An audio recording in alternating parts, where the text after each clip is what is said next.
taarifa hii, wananchi wa mkoa wa Dar es Salaam wanatarajiwa kutoa heshima za mwisho kwa mwili aliyekuwa mkurugenzi wa idara ya mawasiliano Ikulu Serikali ya Mapinduzi Zanzibar pamoja na msemaji mkuu wa Serikali ya Mapinduzi Zanzibar Charles Hilary, ibada ambayo inatarajiwa kufanyika katika kanisa la Anglikana Ubungo jijini Dar es Salaam. Hii ni ripoti ya Mariam Shabani ikiarifu zaidi.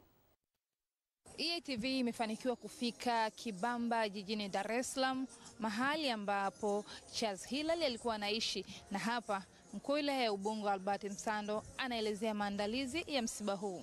Pia kuwakilisha serikali ngazi ya wilaya na ngazi ya mkoa kuhakikisha kwamba kila kitu kinaenda vizuri, kwamba njia zote zinapitika, maji yanapatikana, umeme upo, hakuna changamoto zozote ambazo zinaweza kujitokea katika siku ya leo na kesho. Kwa kikubwa ndicho ambacho kimenisababisha nifike mapema kuungana na familia kwa ajili ya maandalizi hayo. Ayubu Lioba, mkurugenzi wa shirika la utangazaji nchini TBC, miongoni mwa watu wa kwanza kabisa kufanya naye kazi marehemu. Hapa anaelezea namna ambavyo alijifunza vitu vingi kupitia marehemu. Nilipokwenda RTD ndo sehemu ya kwanza niliomba. Nilikutana na yeye na marehemu Nyaisanga, wakanipokea vizuri sana, wakanielekeza, na baadaye nikapata kazi nyingine. Lakini kuna wakati tena nilienda Radio 1, walikuwa wanatafuta watu, inataka kuanzishwa. Nilifanya pale kwa kama wiki mbili, ilikuwa ni mafunzo tunapitia, na alikuwepo, tulikuwa pamoja. Kwa hiyo baadaye tuliendelea kuonana na mpaka mara ya mwisho akiwa Zanzibar, mkurugenzi wa mawasiliano ya Ikulu pale. Tumeshafanya mahojiano na TBC. Mimi nimeshafanya mahojiano na Mheshimiwa Rais wa Zanzibar na mwenyekiti wa Baraza la Mapinduzi. Alikuwa wa msaada sana kwenye mawasiliano. Nao baadhi ya wanahabari waliofika katika msiba huu wanaelezea umahiri mkubwa wa marehemu Charles Hilary kwenye tasnia ya habari. Na mimi ni miongoni mwa watu ambao alitupitisha sana kwenye tasnia. Lakini pili, alikuwa anasisitiza sana uwajibikaji na uweledi na kufahamu kitu kabla hujakifanya.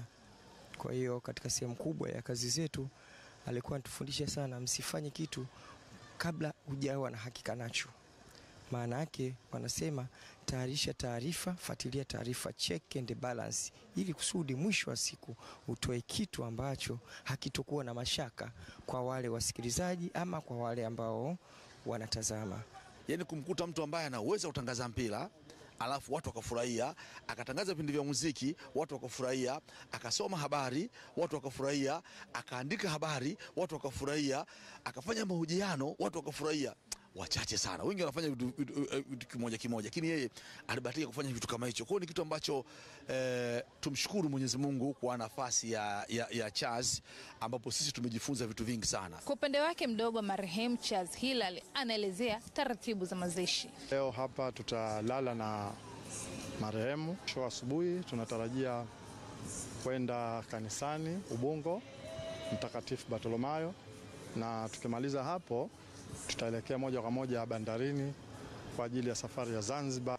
Na maziko yatakuwa siku ya Jumatano. Siku ya Jumatano maziko yatafanyika katika makaburi ya Mwanakwerekwe Zanzibar, tukitokea kwenye kanisa la Mkunazini St. Monica. Ufanisi kwenye kazi, utani kidogo na matumizi ya lugha ya Kiswahili ulimfanya marehemu Charles Hilary kuwa mwanahabari mwenye uwezo mkubwa na mwenye uwezo pia wa kuweza kuiteka hadhara kwa kumsikiliza au kumtazama. Tutamkumbuka kwa mengi, hasa watu wote tuliopo katika tasnia ya habari. Nikiripoti kutoka Kibamba jijini Dar es Salaam, jina langu Mariam Shabani wa EATV.